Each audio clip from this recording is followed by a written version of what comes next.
따라하시죠. 천국 시민의 자격. 오늘 우리가 읽은 시편 15편은 다윗이 쓴 지혜시입니다. 시편 중에서 가장 널리 애송되는 시편 중에 하나입니다. 오늘 1절에 보면 주의 장막에 머무를 자, 주의 성산에 사는 자가 누굽니까? 그러한 질문으로 시작됩니다. 다 같이 시작.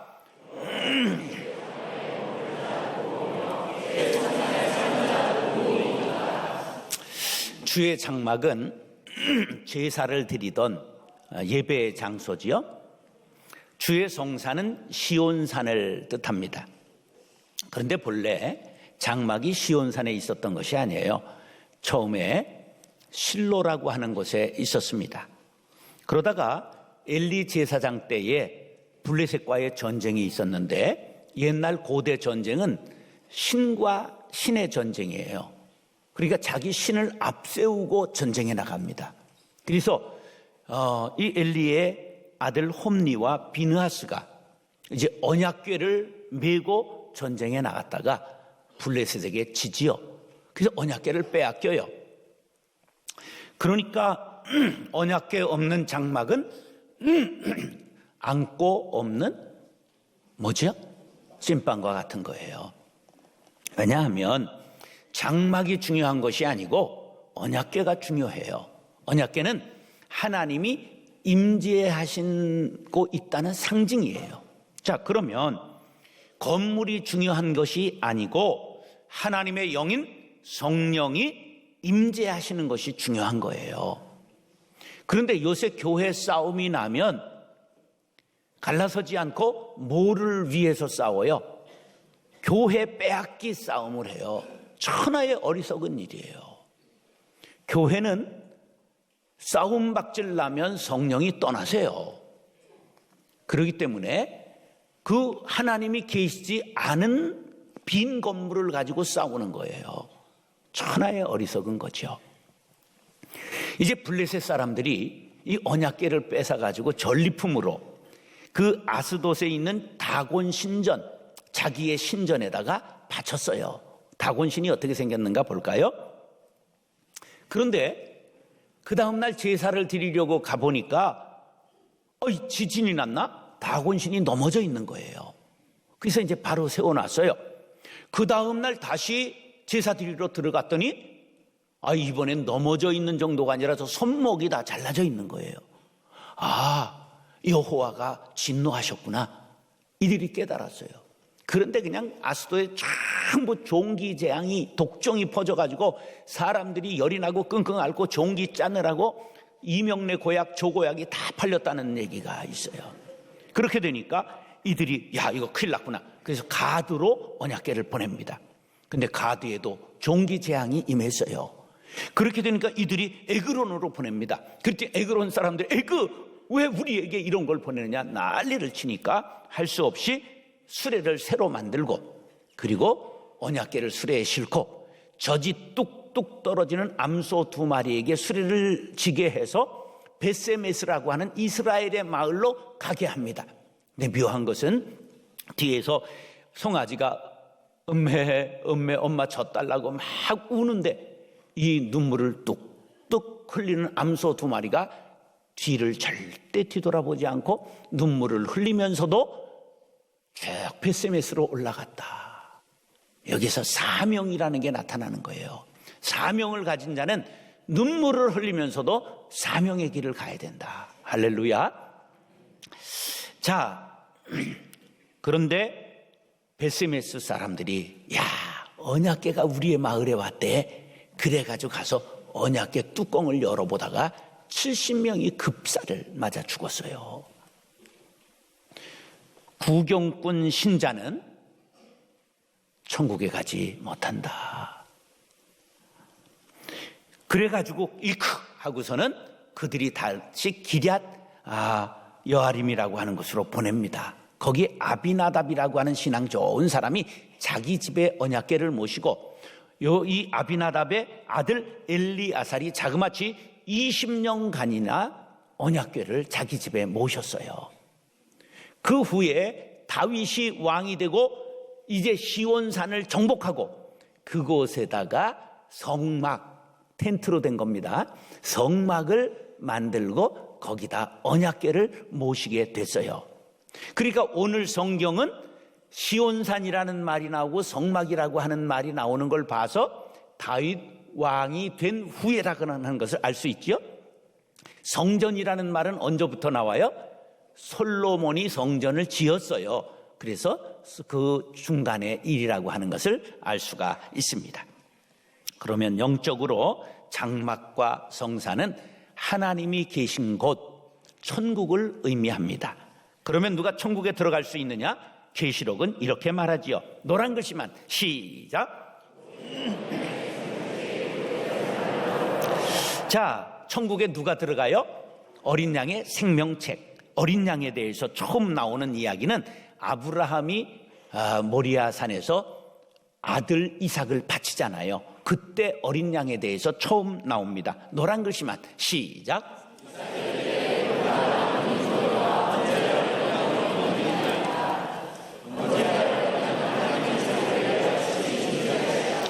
번제할 때 뭐를 드렸던 걸 알 수 있어요? 어린 양을 드렸어요. 이건 순전한 제물을 뜻합니다. 흠이 없고 죄가 없는 것을 뜻하는 거예요. 그러면 아브라함이 뭐라고 대답했는가 다시 보여주실까요? 신비한 계시가 저기 담겨 있습니다. 번제할 어린 양은 누가 준비하신다? 하나님이 친히 준비하시리라. 신약에 와서 하나님이 친히 준비하신 어린 양이 누굴까요? 예수님이에요. 바로 성령의 계시를 받고 이것을 깨달은 세례 요한이 이렇게 말했죠. 노란 것이 시작.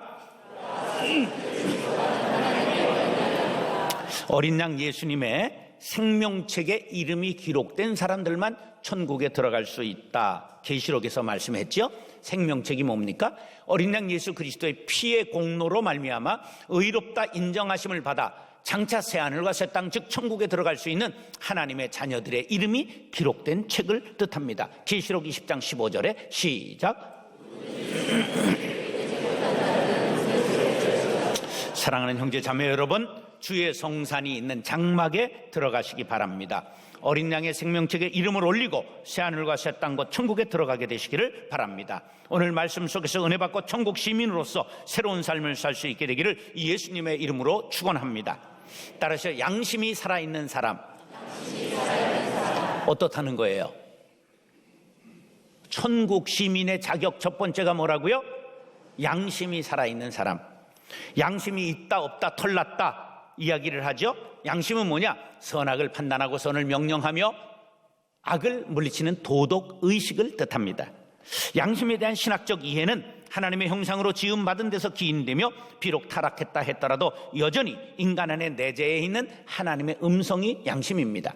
양심의 가책을 받는다, 찔림을 받는다, 타락했어도 하나님의 소리가 우리 안에 들려오는 거예요.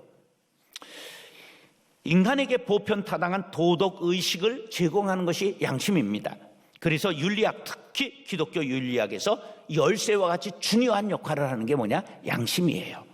양심은 거짓되거나 무감각해질 수도 있고 선하고 착하게 될 수도 있습니다. 이 점에서 양심의 성숙에 대한 교육이 필요합니다. 특별히 성도들은 신앙 선한 양심을 갖고 하나님과 사람에 대하여 거리낌 없기를 힘써야 합니다. 사도 바울이 사도행전에서 이렇게 말했죠. 시작.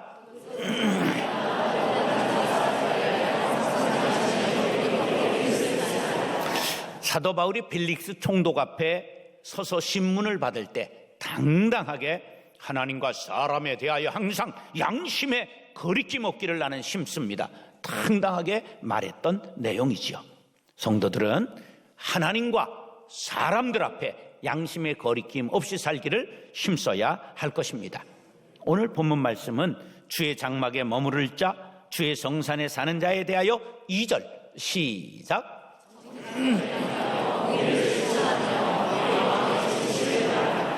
예, 먼저 정직하게 행하는 것입니다. 정직하게 행한다 할 때 행한다는 호렉이라고 하는 말인데 가다, 걷다라는 뜻의 동사 하락에서 나왔습니다. 정직하게 행하는 자는 모든 일에 하나님과 함께 동행한다, 그런 뜻입니다. 성경에 나오는 믿음의 선조 중에 에녹과 노아와 아브라함이 하나님과 동행했습니다. 창세기 6장 9절 시작.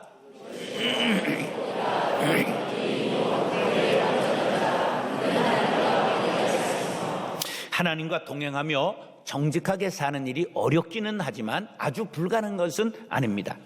다윗은 우리들에게 이 시간 묻습니다. 여러분 중에 누가 정직하게 행하며 하나님과 동행하겠습니까? 그럼 여러분들이 대답해야 됩니다. 다시 한번 하겠어요? 여러분 중에 누가 정직하게 행하며 하나님과 동행하겠습니까? 야, 이게 뭐 꿀먹은 벙어리가 됐잖아요. 예, 제가 정직하게 행하겠습니다. 다시 한번 하겠습니다. 여러분 중에 누가 정직하게 행하며 하나님과 동행하겠습니까? 네, 그렇습니다. 우리 모두가 그렇게 정직하게 행할 수 있게 되길 바랍니다. 두 번째, 공의를 실천하는 것입니다. 이 공의를 실천한다는 것은 어떤 행위를 자신의 직업처럼 열심히 행하는 것입니다. 물론 보이스피싱하고 강도짓하고 하는 사람처럼 열심히 하면 안 되고요. 정직하게 자기 직업처럼 행한다, 그런 말이에요. 공의를 자기에게 주어진 사명으로 생각하고 어떠한 형편에 처하든지 최선을 다하는 것은 결코 쉬운 일이 아니죠. 그러나 최선을 다해 공의를 실천할 때 하나님께서 우리와 동행하시고 천국으로 인도해 주실 줄로 믿습니다. 세 번째, 마음의 진실을 말한다는 것은 거짓말을 하거나 남을 속이는 말을 하지 않겠다는 뜻입니다. 그 사람이 하나님과 동행하는 사람인가를 알아보려면 그의 입에서 나온 말이 진실한가를 보면 알 수 있습니다. 우리 모두 진실을 말하여 영원히 하나님과 동행할 수 있게 되기를 간절히 바랍니다. 따라서 정의를 구현하는 사람, 그리스 신화에 나오는 정의의 여신의 모습입니다. 자세히 보면 눈을 수건으로 가리고 있어요. 장님이에요. 이것은 정의에 대하여, 사사로움에 대하여 눈을 감고 공평무사해야 된다, 그런 거예요. 가까운 사람이라고 법을 무시하고 국정을 농단하면 안 된다는 거죠. 우리는 어떤 공동체를 운영함에 있어서도 공평무사해야 됩니다. 가까운 사람에 대하여 눈을 감는 게 중요하죠. 정의의 여신은 왼손에 저울을 갖고 있고 오른손에 칼을 가지고 있어요. 저울은 뭘 뜻할까요? 정의는 엄정한 기준을 가지고 있어야 된다. 칼은 뭘까요? 정의를 실현하기 위해선 힘이 있어야 된다는 거예요. 정의로운 세상을 만들기 위해서는 모든 사람의 자유와 권리를 존중해야 됩니다. 인간은 인종, 성별, 빈부, 신념, 신체적, 정신적 조건 등과 관계없이 평등한 존엄성을 지니고 있습니다. 이런 인간의 존엄성을 보호하기 위해서는 자유와 권리를 보장해야 합니다. 모든 사람이 인간다운 삶을 살 수 있도록 최소한의 자원을 제공해야 합니다. 자본주의 시장 경제체제에서 빈부의 격차로 인해 불평등이 불가피하게 파생됩니다. 그 결과 일부 사회 구성원들은 인간다운 삶을 유지할 수 있는 최소한의 자원마저 얻지 못하게 됩니다. 이것을 개인의 탓으로 돌릴 수는 없습니다. 공동체의 구성원으로서 이웃에 대한 최소한의 삶을 살 수 있도록 도와야 합니다. 사회적 약자에 대한 배려가 있어야 됩니다. 인간은 유한하고 불완전한 존재이기 때문에 누구나 사회적 약자가 될 가능성이 존재합니다. 그러므로 차이를 인정하고 소외된 사람들을 배려하는 사회, 신체적, 정신적 장애가 있더라도 사회 구성원으로 아름다운 삶, 인간다운 삶을 누릴 수 있는 사회가 정의로운 세상입니다.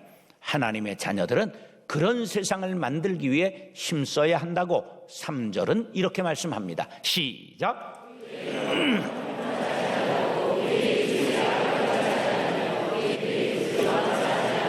자, 3절을 보면 노란 글씨가 무슨 특징을 갖고 있죠? 이웃이라는 특징을 갖고 있어요. 이웃과의 관계가 정의 실현을 위해 가장 중요하다는 거예요. 건강한 신앙인은 하나님과의 수직 관계가 잘 되어 있어야 되고, 두 번째로는 수평적인 인간과의 관계가 잘 되어 있는 것을 십자가 신앙이라고 말합니다. 한국교회는 안타깝게도 하나님과의 관계는 잘 돼 있는 것 같은데 증명할 수 있는 수평적 인간과의 관계가 안 돼 있어요. 그러니까 거짓말로 비치게 되는 것이죠. 마태복음 22장에 한 율법사가 예수님을 시험하라고 나타나가지고 이렇게 물어요. 선생님, 율법 중에 어느 계명이 가장 큽니까? 시작.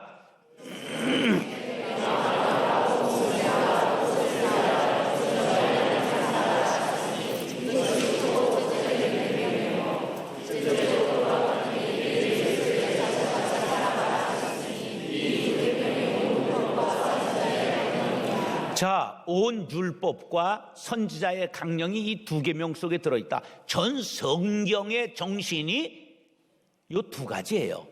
뭐라고요? 하나님 사랑과 이웃 사랑이 성경 전체의 정신이에요. 얼마나 중요한 줄 아시죠? 그런데 한국 교회는 이것만 되어 있고 이게 잘 안 된다 그거예요. 그러니까 세상 사람들이 볼 때 가짜로 보는 거예요. 하나님을 사랑하는 자는 반드시 이웃사랑을 실천하는 것이 성경 정신이요 예수 정신이요 하나님의 뜻임을 믿으시면 아멘 하시기 바랍니다. 그러면서 성경은 사회적 약자에 대해 각별하게 대할 것을 이렇게 당부합니다. 시작.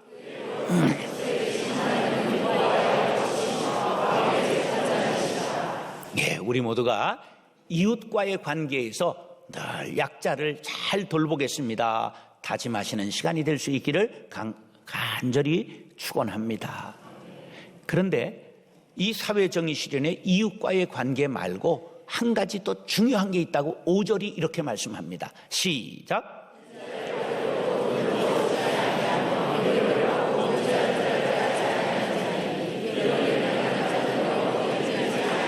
자, 노란 글씨가 특징이 뭐예요?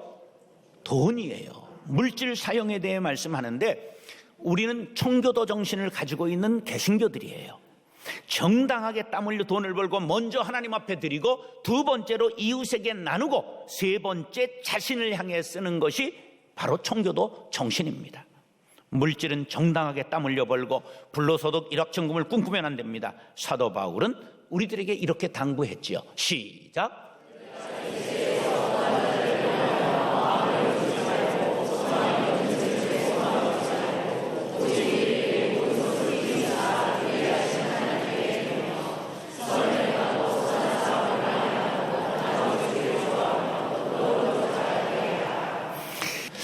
그래서 정당하게 땀 흘려 돈을 벌기 시작한 거예요. 나도 거룩한 일을 가지고 있는 거니까. 그러면서 그것이 축적돼서 자본주의가 형성된 거예요. 자본이 생기게 된 거예요. 그런데 시간이 되면서 변질되었습니다. 돈을 벌어 이웃에게 나누는 정신이 사라져서 천박한 자본주의가 된 것입니다. 우리 기독교인들은 물질에 대해 먼저 하나님, 두 번째 이웃, 세 번째가 나라고 하는 사실을 기억하시기 바랍니다. 이것이 정의사회를 실천하는 길입니다. 아모스 5장 24절 시작.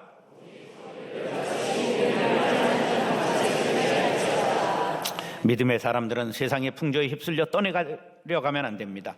세상 풍조를 배격하는 선한 싸움을 싸우며 정의사회 구현을 위해 믿음과 착한 양심을 가지고 일어나는 저와 여러분들이 될 수 있기를 예수님의 이름으로 축원합니다.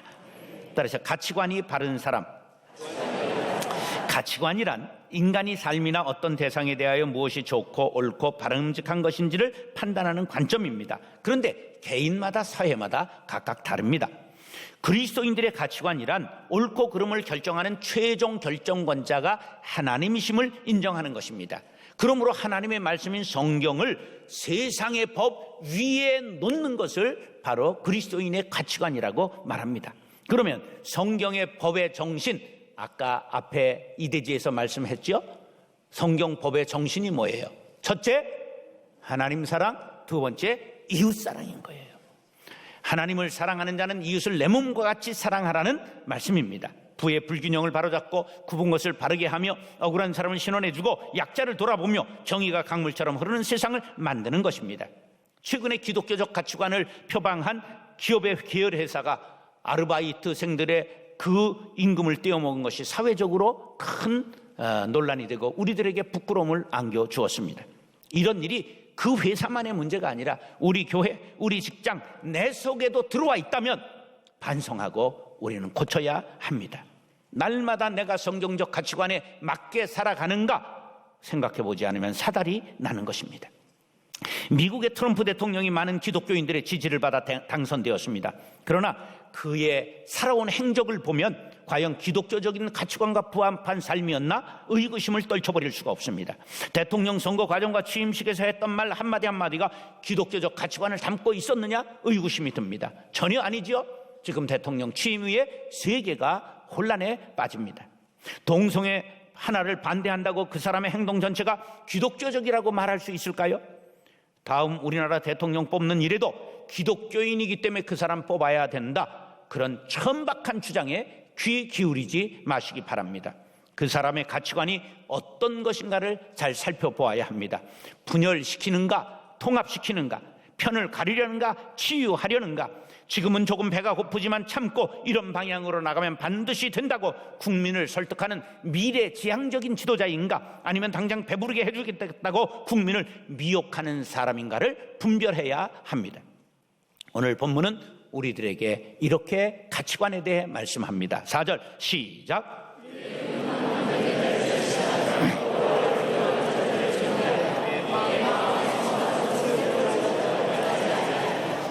망령된 자를 보는 눈이 있어야 돼요. 저 사람이 정말 기독교적 가치관을 갖고 있는가, 성경적인가 하는 걸 보는 눈이 있어야 된다, 그런 말이에요.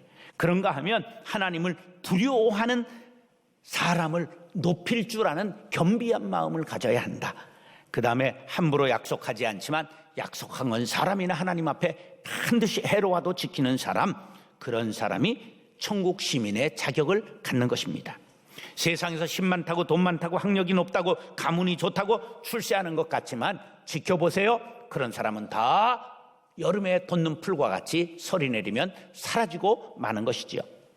삼국지에 가장 힘이 센 사람이 누구지요?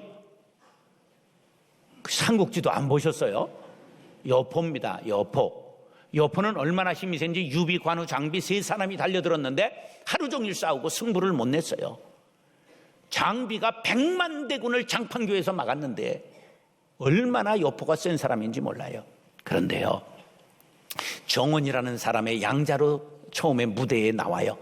그런데 아버지, 양아버지 정원을 죽이고 동탁에게 가잖아요. 근데 초선을 가운데 놓고 동탁을 죽여버리잖아요.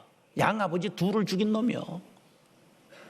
그리고서는 초선을 얻고서는 그 성을 차지하고 있다가 그저 합의성에서 조조에게 죽고 말지요.